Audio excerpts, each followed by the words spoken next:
Welcome to this presentation on success skills at home and in school. I'm Justin Elliott. And I'm Cheryl Bibby. And we are Deeper Learning Resource Teachers. And today we're going to be talking about authentic exploration of success skills. Our goals are actually a couple of driving questions. One is, how do we help students understand and reflect on the success skills they use at home? The other is, how can we help students use and understand the success skills on a daily basis at school? So, Justin is going to start you off on some ideas for home. Thanks, Cheryl. While students are NTIing at home, it occurs to teachers that there are 4 types of ways that they might help students see the success skills that they maybe are already using at home, or give them ways to think about using success skills at home, thus making the skills more authentic and applicable to their life. Those 4 are apprenticeships, tutoring, routine helping, and shared learning with their families. Each one of these activities is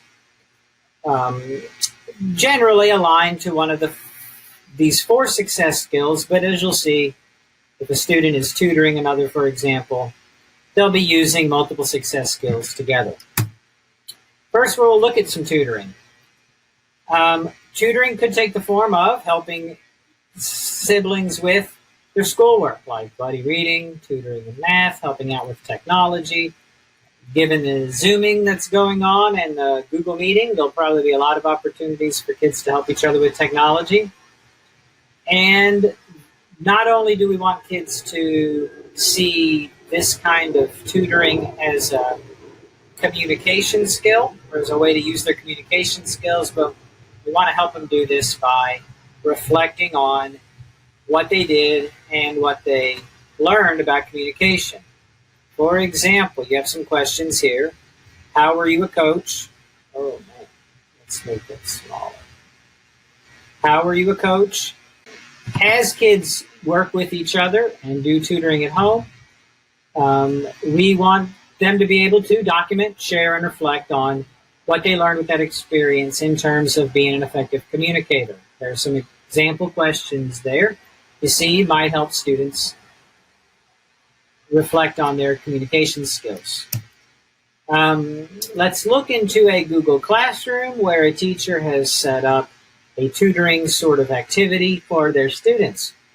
Here you can see in the classwork part of Google Classroom, the teacher has made an assignment, tips for tutors, or just asked the question, what tips can you give classmates that are teaching younger brothers and sisters, just so kids can start the conversation about tutoring. You can see here that the student recalls some of the work that they had done in class. Remember to ask, does it look right, sound right, and make sense? So this work is, even though it's helping younger kids with their academic work, it's also closely tied to the academic work that you expect the students do for you in your class. Shared learning.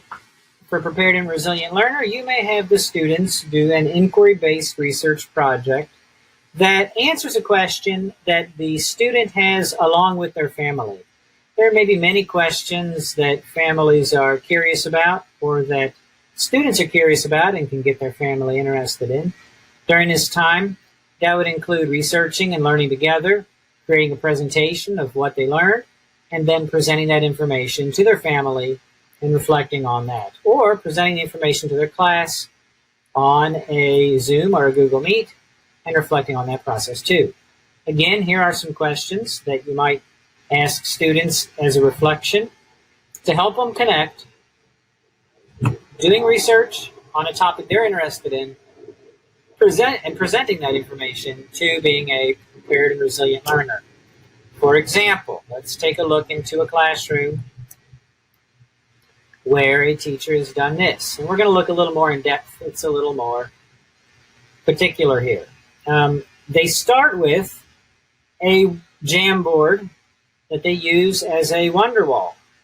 This is an idea that Cheryl Bibby gave me, so if you see her, tell her it's a good idea. And in this wonder wall, you just see that students who all have access can enter in questions that they have. Some of the questions are very academic and some are not. They're just curious. And the teacher here has grouped them by topic: technology questions, literary questions, and they might be thinking this is environmental or natural or scientific questions. Once the students have discussed and shared some questions with one another, the teacher goes to find resources online that can help the kids do research. This teacher likes simple language Wikipedia, the Simple English Wikipedia. He can go and find information directly related to the questions students have. The students can read the information, and then the teacher has posted some examples in terms of new material. These examples are simple. The teacher knows the students will have a tough time copying or using as a model a complicated technological product, but in this case, the teacher keeps it pretty simple, adds just the title, a caption, a photo, a link. They're modeling for the student what quality work looks like in this particular project. Another possible model might be a Google site. Here you can see the teachers showing the students a simple Google site.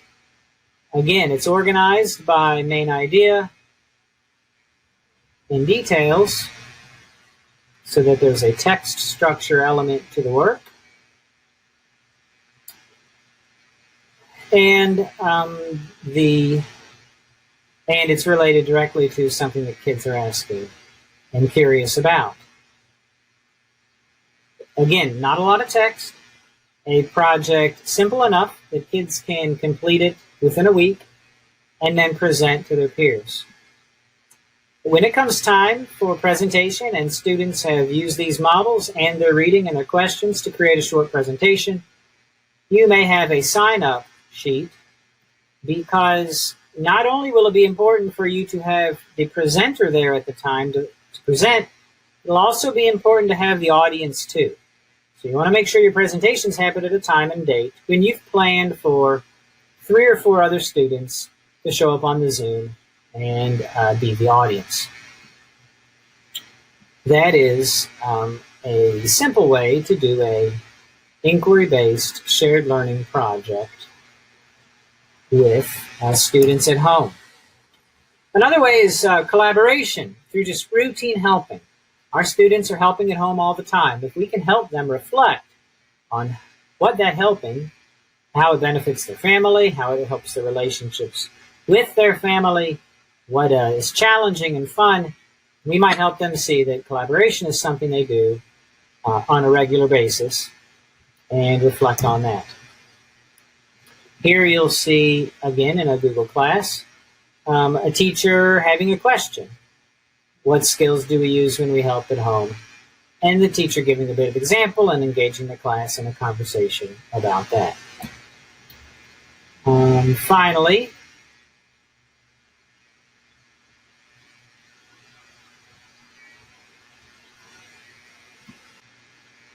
Finally, there are apprenticeship opportunities when students are at home for a long time. We know that if parents teach, or caregivers or guardians teach the children in their care the skills that they bring, the strengths they have, the assets that they bring to learning, then the relationship between the children and the caregivers will get stronger, and the caregiver's skills will be valued as an asset in the academic context. For example, parents may be able to teach about cooking and baking or gardening or arts and music or different traditions that family may hold. These types of apprenticeships are undoubtedly happening already. But when kids see that engaging in learning from your parents or from your family or from your culture is part of being a culturally responsive person, about knowing yourself as a cultural person, then their experience gets richer. When they document and they share what they did, then it gets richer still. So, for example, you might use questions like these to help kids reflect on skills that are part of their culture, improving those skills, and thinking about how else they might learn from their family. Again, in Google Classroom, you can see that this teacher is helping students think about and discuss the kind of thing they're learning from their families at home. And in order to share this learning, this teacher is having students make a shared Google drawing.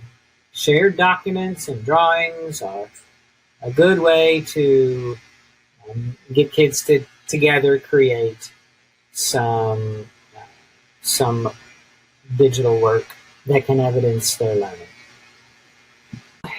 When we help kids apprentice their parents and the skills their guardians, parents, family members have, it increases their relationships with their parents, their connection to their culture, and values as an asset the work and the life they have at home.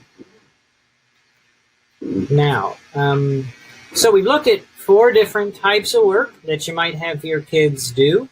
Apprenticeships to their guardians, tutoring of younger brothers and sisters with communication skills, shared learning or inquiry learning toward short presentations to practice resiliency and prepared learnership, and routine helping, which can help kids develop collaboration skills. The piece that's missing is the piece in the middle, and that is the student themselves in the middle as a reflective learner. And so to help keep this all tied together during NTI, many teachers are having their kids journal. There are 3 main ways this happens. One of them is through public journaling. In Google Classroom, you have the stream. So everything we've seen so far has been given out through the classwork. But the stream is more like an ongoing blog and conversation that happens between you and your students. And in that, you can ask and discuss topics regarding the kind of experiences kids are having working with their families at home. So there's a public journaling happening in a blog. Another way is private journaling. Simply pencil and paper, kids journal at home, they record their experiences. It's not seen by anyone else. It's just something the teacher encourages and structures as a part of their class to help students develop the habit of journaling. And the third is a dialogue journal. And this kind of journal can happen between a teacher and a student, or between a student and family members. Sometimes they take the form of letters. As you can see in the example, the student might write a letter to their teacher, and the teacher write a letter back and forth, thus keeping a journal in the form of a 2-person dialogue. Any type of these journaling, any one type of this journaling, will help kids reflect on the kind of experiences they're having at home and help them relate them to the success skills. Some close-up looking at those examples of journals.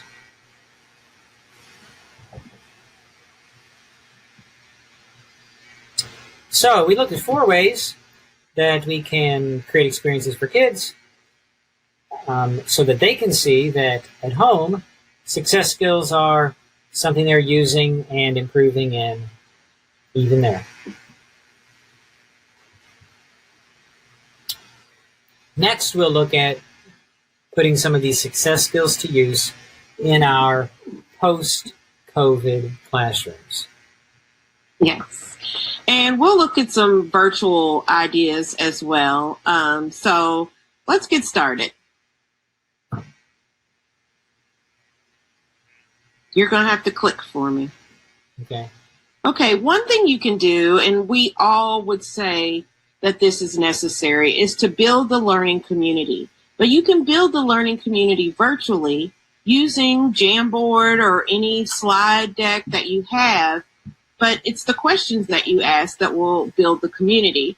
And you can always use your success skills when you're doing that work. So this Jamboard, as you can see, it has, class names. It has the students' names on there. And all they did was take a sticky note, and I would ask questions. I might start off easy with how many of us like dogs, and they would put their sticky note if they like dogs or don't like dogs, and then I might increase the questioning to say how many of you like working with a partner, something like that. Now I'm able to make notes about how I might structure when working with the success skills. I might say, I just noticed that Kim had her thumb down on working with partners. It's going to be difficult to get her to be a productive collaborator because she's already noted that, just in this community building process that she does not like working with a group or a partner. So I'm kind of making some annotations and noticing some things about my students as I build a community while keeping the success skills in mind. Thanks, Justin. If you can go back.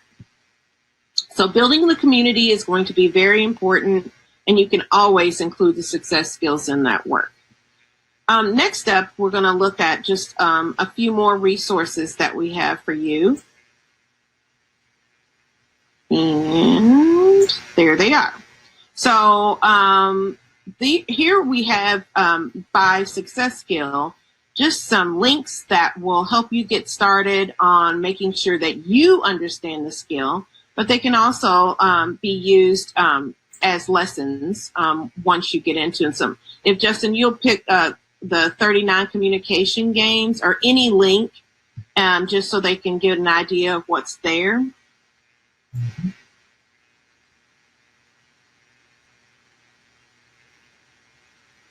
Okay, so once again, just working on communication.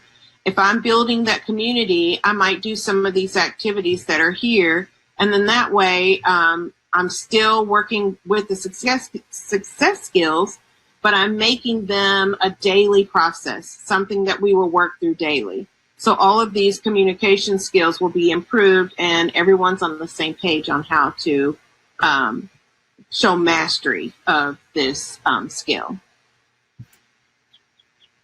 Go back.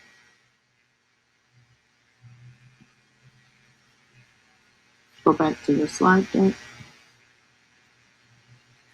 Okay, so I could show you a few more, but if you look at Productive Collaborator, there is the Marshmallow Challenge.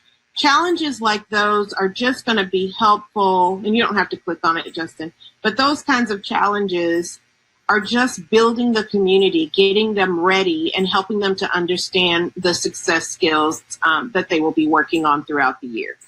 We've added some virtual resources as well, so you're welcome to take a look at those and put them to use.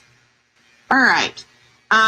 We also have a site, the CDLI site, where we have a lot of our deeper learning strategies and information resources all there. So one thing I want to look at are just some of the ways that we've captured for daily use. Now, the next few slides that I'm going to show you are really meant for you to do with students. They're not necessarily for you to do and have up and then kids just see it. They're really meant for you to do the work with the students, thinking through the success skills on a daily basis so that they are living them. And we're not just having, okay, now it's time for backpack. We don't want now it's time for backpack. We want the kids to constantly be thinking about how they're being resilient or how they're being an emerging innovator all throughout the day through the lessons that they learn. So if you'll click, Justin, on the Understanding Success Skills, we're going to walk through just a few of these. And like I said, they're on our site. So this is linked. You'll be able to get right back to this section.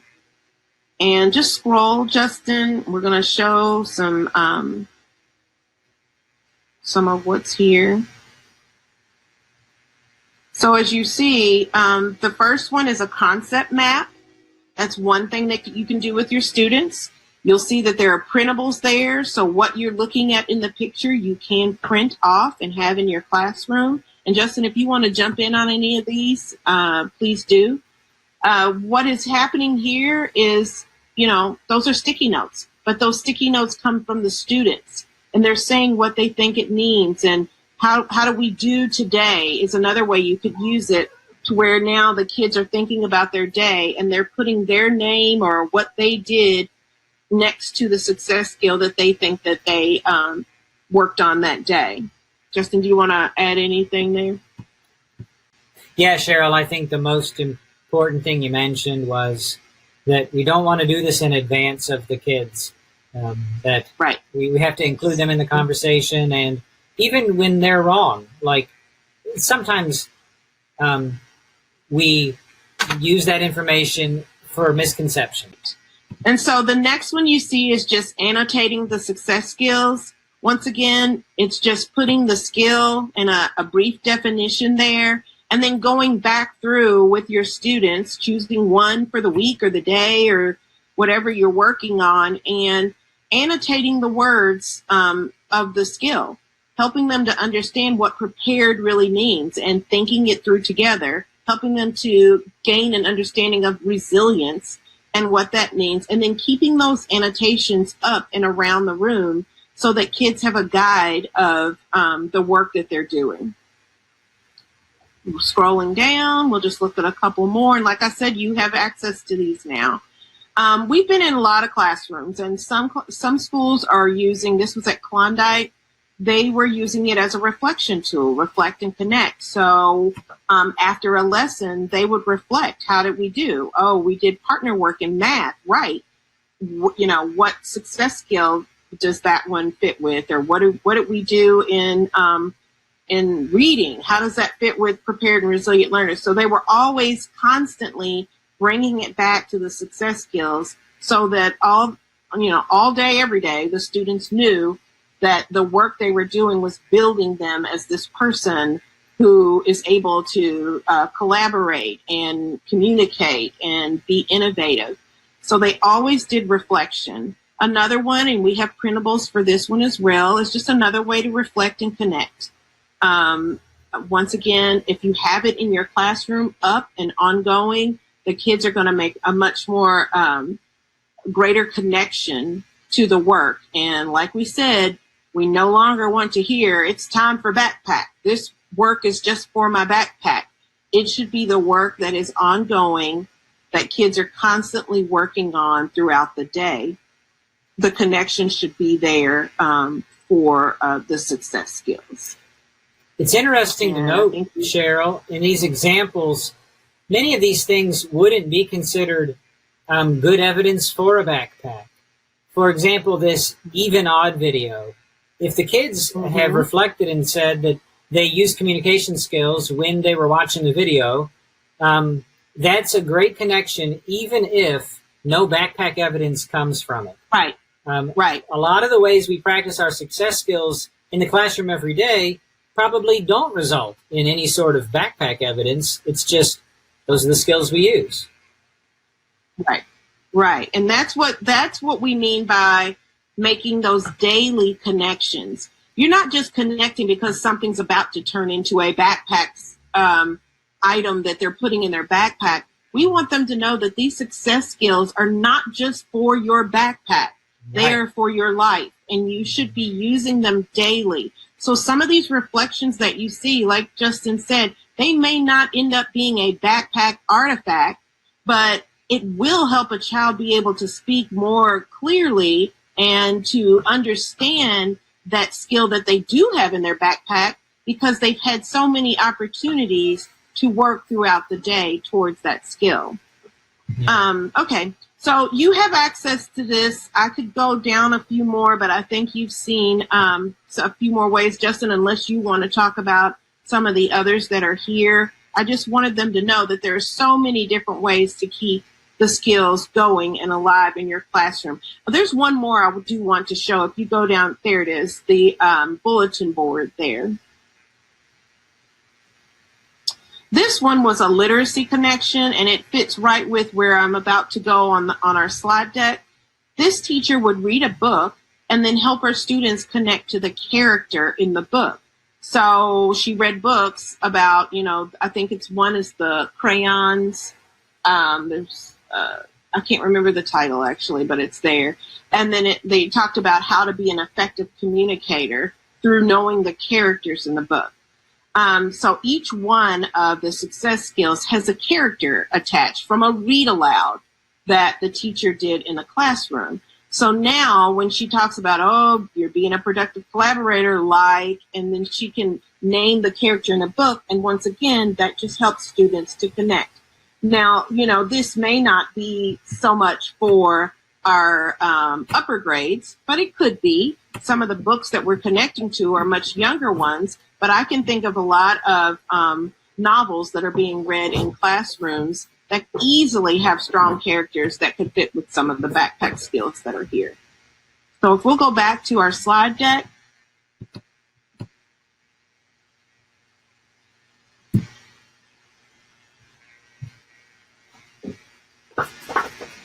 Okay, and go to the next slide, please.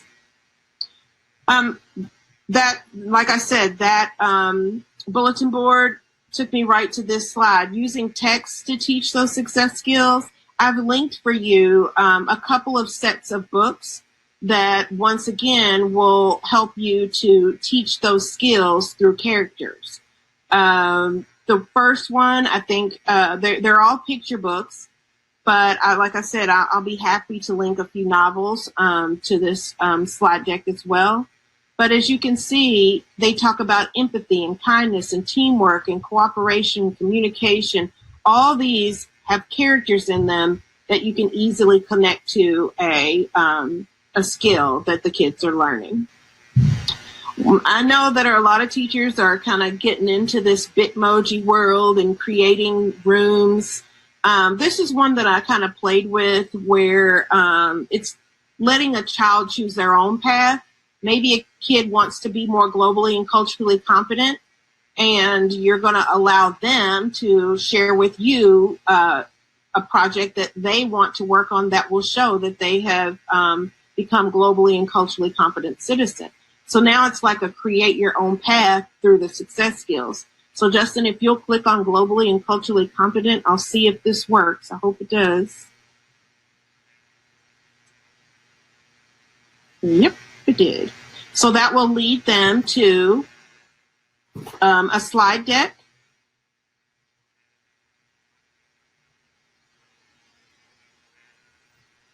Taking a little while to come up. All right. That's supposed to be me, but of course, if you decide to use something like this, you use your own Bitmoji. If you'll go to slide 2, hopefully it'll come up really quickly. And then click on globally and culturally competent. I just kind of played with this so it's not complete, and it will ask you to make a copy so that you can play with it yourself. But globally and culturally competent, I created a room, and in this room, I would have books on the shelf that if you click one of those books, it's a read aloud. It will read to them. Okay, so as you're looking at the Bitmoji world, I just want you to know that this is a path for them. This is maybe a kid who has not shown interest working with others or has not shown interest in the lessons that you're doing. So now they're thinking, okay, well, then you find a way to show me. So they're going through this little pathway. And the first thing they'll do is click on the backpack. And the backpack will lead them to a deeper understanding about globally and culturally competent, what they would have to show to be able to prove that they are working on this skill. You may have them annotate it underneath and then turn that into you. And then that's the first step of them understanding what it means. You may also have some global issues there that will spark their interest. Maybe one of those issues will be one that they want to take up and learn more about. And then Justin, if you'll go back and go to my plan. Here, they will have a plan that they will discuss with you. They'd have their project name. They might have a short description. So now maybe they're going to look at global warming and decide how they can do something in their community or recycling or something along those lines that they are going to take global. They'll have their goals, maybe some objectives. They will meet with you before this project is to start it, before they're able to start on this project. They will meet with you with some kind of plan, this one or maybe one that you ask them to complete. And go back. On the shelf are read alouds with YouTube connections. So this also may help them think about, and you don't have to play those, but it was another way to get them to think about what global issues are going on in the world. So you could put whatever books you want on the shelf as well. And then I have other rooms there. The other rooms are incomplete, but I do want you to see the next one because there is, they do kind of follow a pattern. Go forward. Yeah. And if this is in present mode, once again, you don't have to, but it follows that same pattern. Now they're going to read about it under the backpack, maybe annotate it. They'll have their plan, maybe some things that they need to know. There'll be a Google form connected where it says questions and concerns, and then kids can contact me directly through the Google form and talk about, exactly what it is they are having issue with. So just another way to keep the success skills going. They don't have to wait for you to teach them and show them the way. There are plenty of kids that can create their own path. Okay, so as you can see, we did some work and discussed some ways to help students understand and reflect on the success skills at home, and how we help students use and understand the success skills on a daily basis at school. Hopefully we have some more ideas of ways we can engage kids in that kind of thinking and work. So those are our names and our email addresses. Just put a period at Jefferson County. And we wish you luck and hope to hear from some of you through the email. Thank you. Thank you.